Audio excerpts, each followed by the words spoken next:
एक और आकाश है जिसे कहते चित्त आकाश। भौतिक स्थूल है, इसके भीतर एक चित्त का आकाश है, विचारों का। विचार शेष रह ही नहीं गया, वह चिदाकाश परम चेतना का परमात्मा का जो प्रथम स्वरूप है वह शांत है। कहते हैं कि शांति कोई सिद्धांत नहीं है, यह एक अवस्था है। और शुश्रूषवान का जो सरल सा अर्थ है, व्याख्या है, सुनने की आदत। महापुरुषों के जो वचन है वह शुद्ध अंतःकरण की परम पवित्र और निर्मल अनुभूतियां हैं।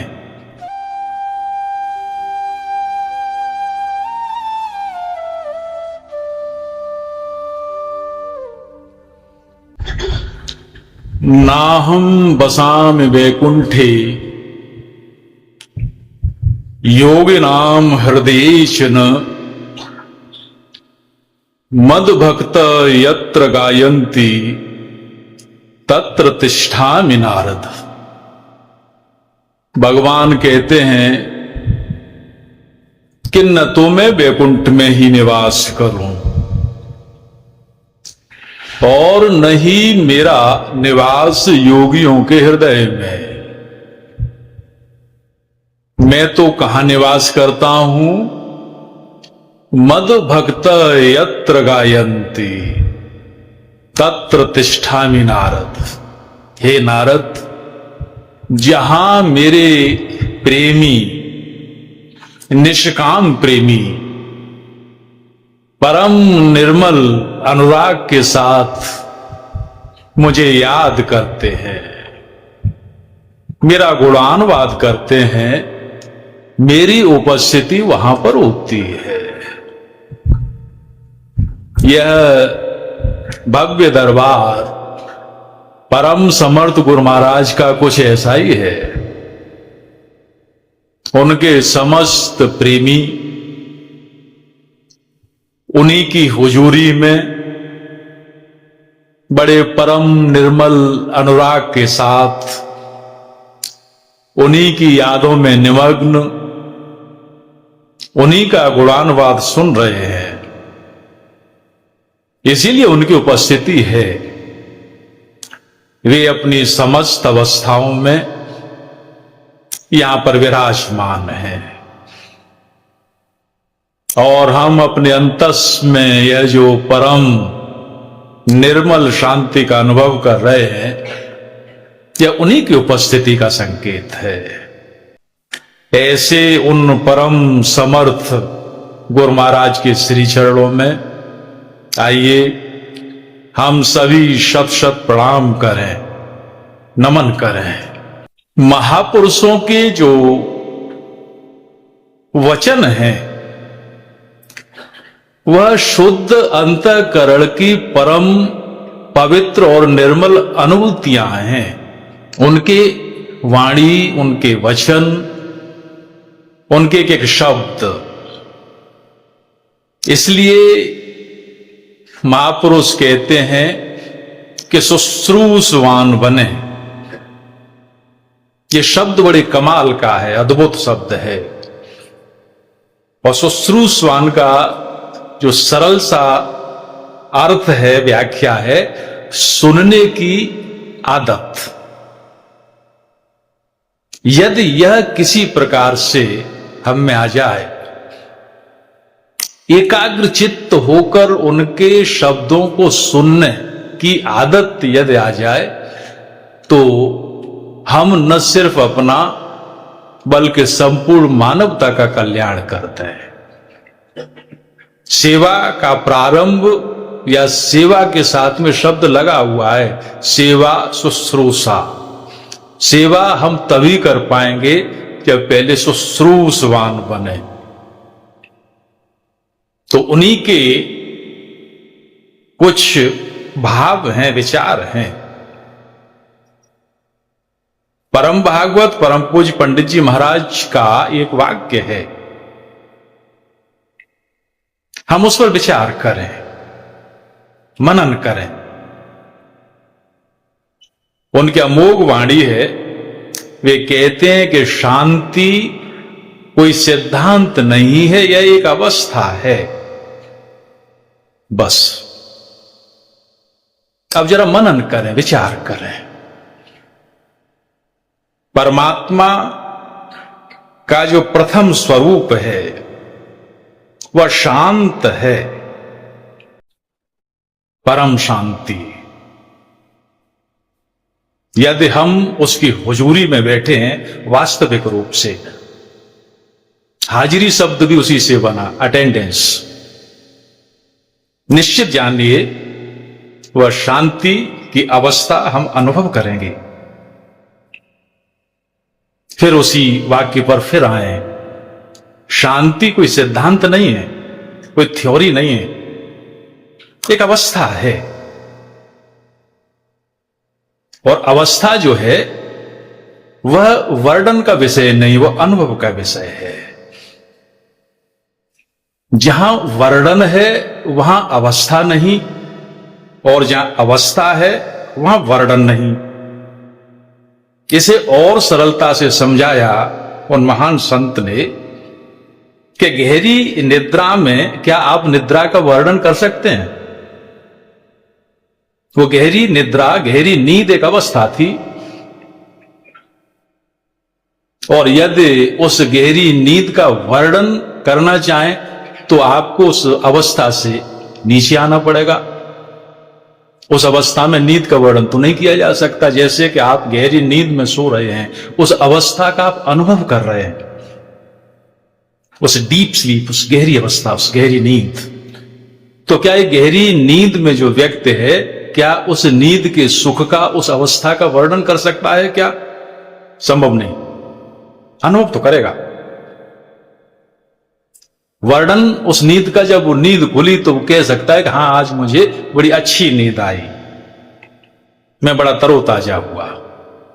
उस अवस्था से बाहर निकलने के बाद, इसीलिए उन्होंने कहा कि वर्णन अवस्था नहीं है और अवस्था वर्णन नहीं है, दो अलग अलग चीजें हैं।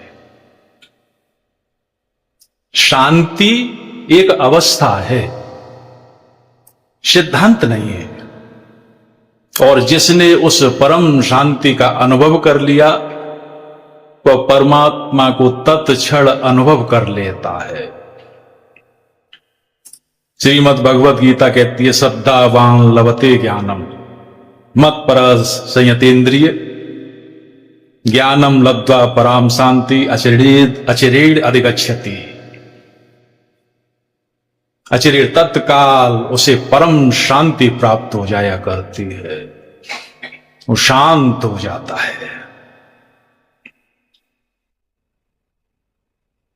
परम समर्थ गुरु महाराज ने, क्योंकि वो तो साकार संत जो हैं वो परमात्मा का साकार रूप है, वो निराकार ईश्वर हैं। अपने अप्रतिम ग्रंथ साधना के अनुभव में वे एक कबीर की साखी को धृत करते हैं, कोट करते हैं। कहते हैं, डुबकी मारी समुद्र में जा निकसा आकाश, गगन मंडल के बीच में हीरा पाया दास।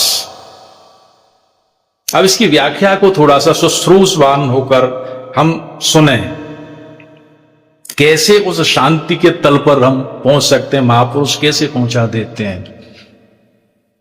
वो कहते हैं कि मैंने समुद्र में डुबकी लगाई, डुबकी मारी समुद्र में, ये कबीर साहब ने कहा। जा निकसा आकाश, डुबकी तो मैंने समुद्र में लगाई और कहां जाके निकला? आकाश में। गगन मंडल के बीच में हीरा पाया दास। ये जो समुद्र है ये मेरा अपना ही अंतःकरण, अंतस, ये आंतरिक साधना की तरफ संकेत हैं। हमारा जो संत मत है, हम आप सभी जो बैठे हैं, ये संत मत की उपासना योग की साधना, जो कि अक्सर कर आप इसे सुनते चले आ रहे हैं, यह है क्या? मैं अपने भीतर गया, मैंने डुबकी लगाई अपने उस अंतःकरण के सागर में, डुबकी मारी समुद्र में, और मैं फिर जा निकसा आकाश। कहां पर जाके निकला? आकाश में। गहराई से समझें, शास्त्रों में 3 आकाशों का जिक्र आता है। सर्वप्रथम ये भौतिक आकाश, भूताकाश इसे कहते हैं। युवा वर्ग भी बैठा है, सभी जानते हैं यह सृष्टि, यह दृश्यमान जगत, यह पंच महाभूतों से निर्मित यह संसार, ये 5 तत्वों से मिलकर जो कुछ बना, जो कुछ हमारी आंखें देखती हैं, कान सुनते हैं, त्वचा स्पर्श करती है, ये सब भौतिक आकाश है, ये जगत। और इसके बाद में एक और आकाश है जिसे कहते चित्त आकाश। भौतिक स्थूल है, इसके भीतर एक चित्त का आकाश है, विचारों का आकाश। चित्त से वृत्तियां निकलती हैं, उसी से विचार बनते हैं, वैसे हमारे कर्म होते हैं, सब जानते हैं। विचारों की जो गंगोत्री है, जेनेसिस जो है, उद्गम है, वो चित्त ही तो है। तो विचारों का आकाश ये भी मेरे भीतर है, ये बाहर नहीं है। लेकिन मैं कौन से आकाश में निकला जब डुबकी मारी? वो तीसरा आकाश है चिदाकाश, जहां विचार भी समाप्त छूट गया,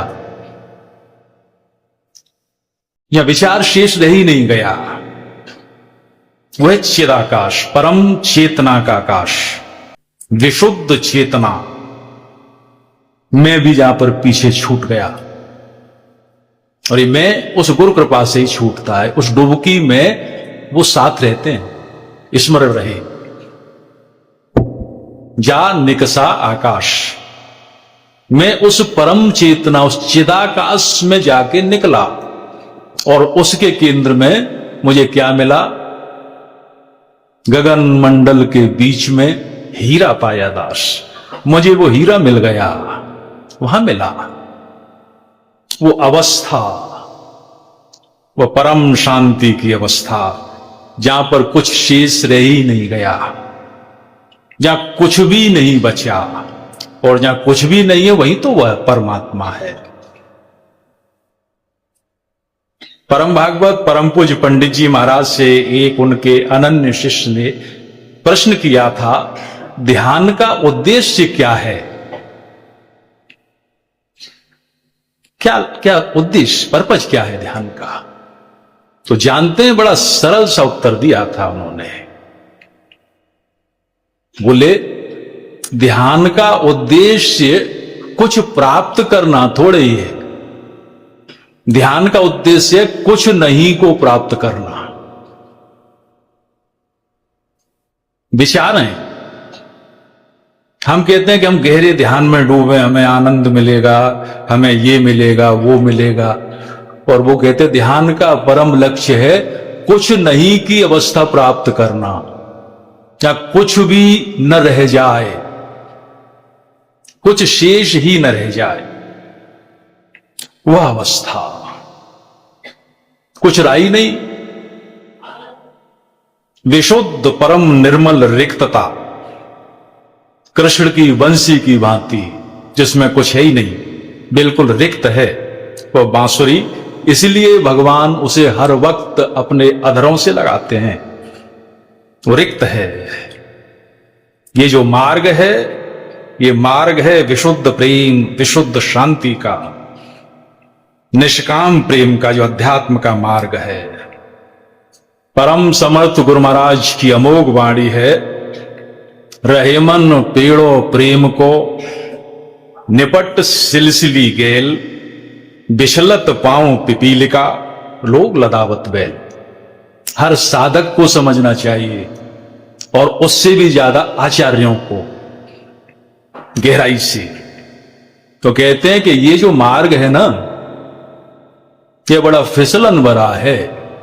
रहे मन पेड़ो प्रेम को, बड़ा सिलसिला मार्ग है, बड़ा फिसलन भरा, बड़ी फिसलन है। विचलत पांव पिपील का, इस पर मनुष्यों को तो छोड़ दें, चींटी के पैर भी फिसल जाते हैं। भला चींटी भी फिसलते देखी आपने कभी? बोले हां, फिसल जाती है।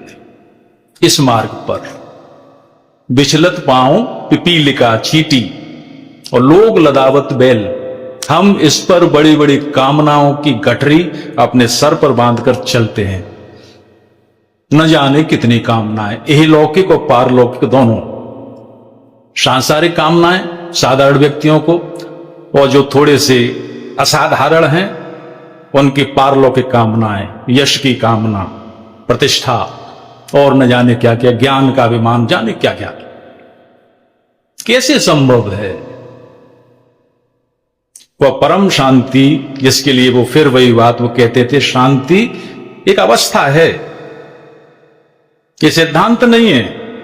ये प्रवचनों के सुनने से या करने से प्राप्त नहीं होगी, ये प्राप्त होगी डुबकी लगाने से।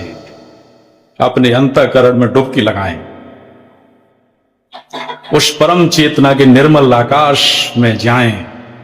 गुरु तुम्हारे साथ हैं, वो कब वो अनुपस्थित है?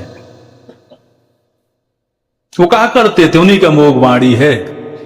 परम भागवत पूज पंडित जी महाराज की, तिल की ओट में पहाड़ है, तिनका पुतली में पड़ जाए और सामने एवरेस्ट पर्वत भी हो, दिखाई नहीं देगा।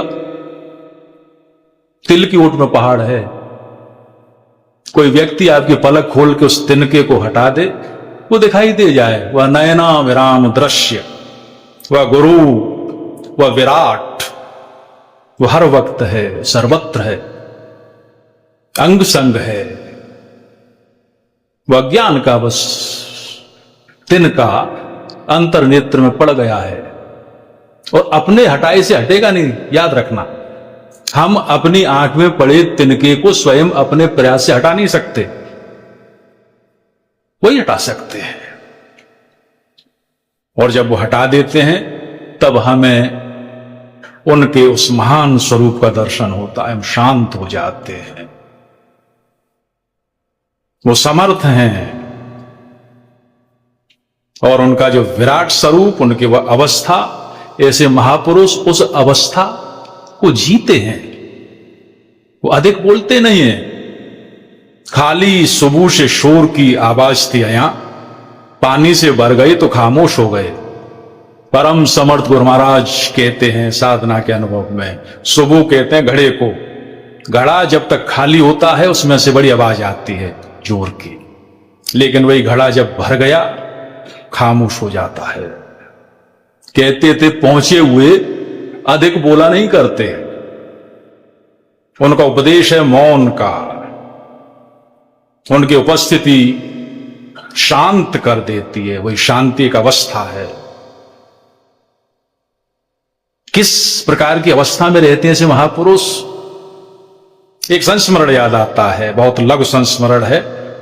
आप जानते होंगे पंतनगर वाले डॉक्टर सीकर शर्मा अपने बड़ी महान सत्संग की इस परंपरा के महापुरुषों में उनकी गिनती आती है, परम विद्वान थे। उनकी एक पुस्तक है ईश्वर एक खोज, पढ़ना चाहिए खासकर युवा वर्ग के लोगों को। डीलिट उस पर उन्हें मिली, पीएचडी से आगे की डिग्री। उसमें उन्होंने एक वृत्तांत लिखा कि टूंडला भंडारे में मेरा जाना होता ही था। गया जन्माष्टमी पर, अपार जनसमूह, परम भागवत के दर्शन किए, और मैं निरंतर 3 दिन तक उनके पावन सानिध्य में रहा। खूब बैठा भी, भंडारा भी समाप्त हो गया, विदाई के क्षण भी आ गए, सब लोग एक एक करके जाने लगे, आप सभी जानते ही। दोपहर बाद जब कुछ भीड़ छटी, मैं भी गया, चरण स्पर्श किए, जाने की इजाजत मांगी। मेरी तरफ देखने लगे, बोले कि अरे डॉक्टर साहब आप कब आए? मैं अवाक रह गया, मुझे अजीब सा लगा कि मैं तो 3 दिन लगातार इनके पास आता रहा, चरण स्पर्श करता रहा, और ये कह रहे हैं कि आप कब आए। मैं चुप रह गया, वापस भी आ गया अपने घर, लेकिन मुद्दतों तक मेरे मन में यह वाक्य गूंजता रहा कि ये शब्द क्यों कहा उन्होंने कि आप कब आए। एक दिन एकांत में बैठा था और मेरे प्रश्न का उत्तर जब मैंने डुबकी मारी अपने उस चेतना के आकाश में, उत्तर मिला। और वो उत्तर था कि जिस प्रकार से योगेश्वर परमात्मन कृष्ण ने कुरुक्षेत्र में अपना विराट स्वरूप दिखलाया था भगवान को, आप सभी जानते हैं, जिसमें अर्जुन वंदना करता है, त्वमक्षरम परमम वेदितव्यम त्वमस्य विश्वस्य परम निधानम त्वमव्य शाश्वत धर्म गोप्ता सनातनस्तम पुरुषो मत, तुम ही अक्षर ब्रह्म हो। वो जो विराट स्वरूप है उसमें भगवान के आप देखें अग्निदेव, वायु, वरुण, समुद्र, नदियां, सारी सृष्टि, सिंह का भी नरसिंह अवतार हैं, ब्रह्मा, विष्णु, महेश, आपने सबने देखे होंगे, वो सब विराट स्वरूप है। सृष्टि, एक तरफ से बड़े बड़े योद्धा उनके काल के गाल में जा रहे हैं, एक तरफ से वो जन्म हो रहा है उस विराट स्वरूप में। वो समस्त सृष्टि, पांचों तत्व, चित, जल, पावक, गगन, वायु, सब कुछ उनके शरीर में है, सृष्टि उनमें है, समाई हुई है, वो विराट स्वरूप है। वो अवस्था थी भगवान कृष्ण की। तो ब्रह्म एक अवस्था में आता है, अर्जुन को वो दिखाता है। परम भागवत परम पूज्य पंडित जी महाराज 3 दिन तक उसी विराट अवस्था में थे। वो कहते हैं डॉक्टर सीकर शर्मा, वह समस्त भंडारा, समस्त आयोजन उनके उस महान विराट शरीर में चल रहा था। कौन आया कौन गया कुछ नहीं पता था, क्योंकि वो अवस्था विशेष थी। परम उच्चतम अध्यात्म की वह अवस्था। और 3 दिन के बाद में जब वो उस अवस्था से नीचे उतरे, उस अनुभव से, उस अवस्था से, तब उन्होंने उनसे कहा था, अरे तुम कब आए? बोले मुझे मेरे प्रश्न का उत्तर मिल चुका था। ऐसे महापुरुष, ऐसे निराकार परमात्मा एक अवस्था विशेष में रहते हैं। कहां तक वर्णन करें?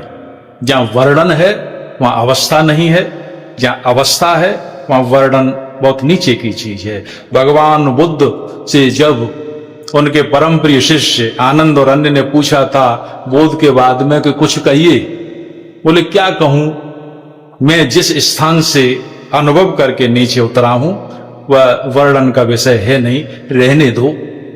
और वो बस मौन हो गए मुस्कुराकर। एक ही वाक्य कहा था, अपो दीपो भव, स्वयं के दीपक बनो।